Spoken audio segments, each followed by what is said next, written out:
They're shooting into their own people. We're supposed to be supporting Blue Lives Matter. We represent Blue Lives, and this is what they do to us. Stigma deployed! Stigma deployed! Stigma deployed! They are throwing explosives into the crowds.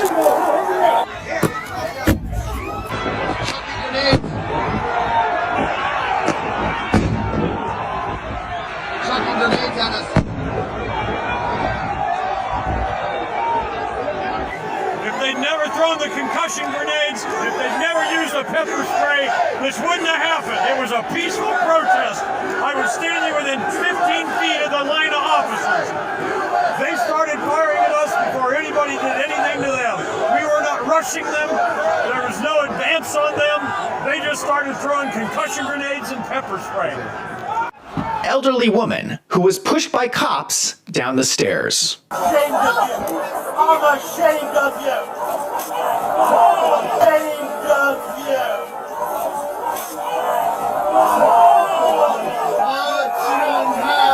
you. The Department of Justice would have happened if the police had not started throwing grenades into the crowd. Now look at this footage. This has been sped up. And you can see the line of the crowd is staying peaceful until the grenades start exploding in the crowd.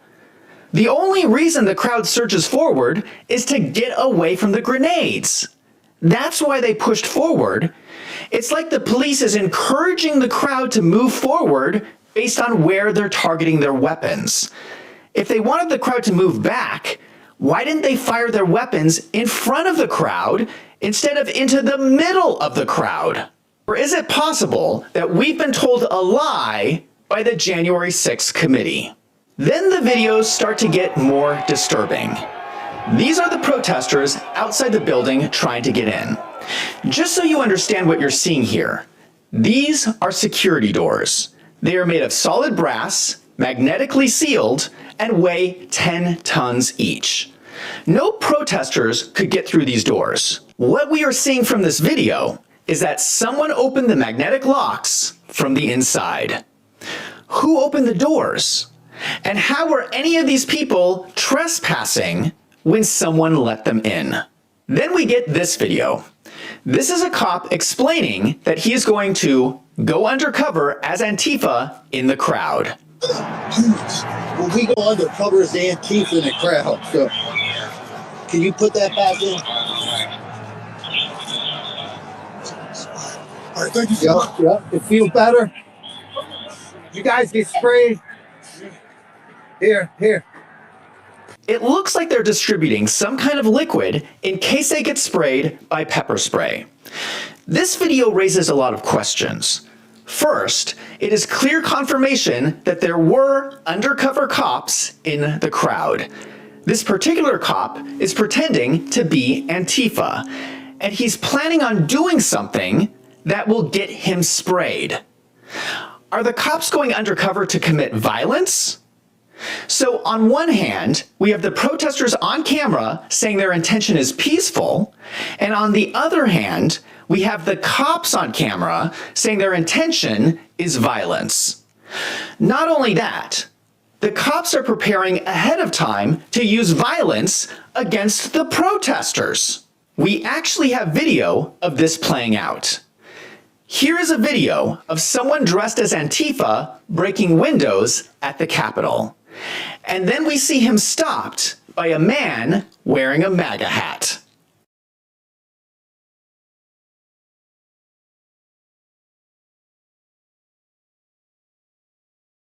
Now I'm going to play the audio.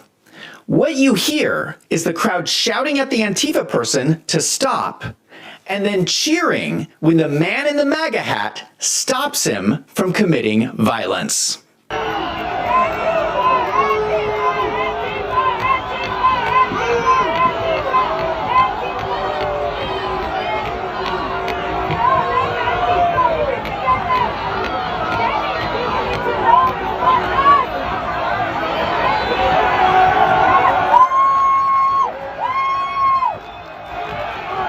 It would be interesting to find out, was this person dressed as Antifa actually an undercover cop? In fact, how many undercover cops were out there? And what were they doing? In fact, here's another video. We can see the cops bring someone in who is zip-tied. We see the cops take the zip ties off and then give the person a fist bump. This is clearly a staged arrest. This is an undercover cop. This also tells us something else. For this person to be zip-tied, that means he was somehow involved in violence. Now, Christopher Wray, the head of the FBI, has admitted they had people working for them in the crowd, but he has always said the undercover cops were just standing in the background, kind of observing. But that's not what this video shows. This guy was not observing. If he was zip-tied, that means he was actively involved. This is looking more and more like a setup. But the videos get even more shocking, because what they show is extreme violence by the police against the protesters.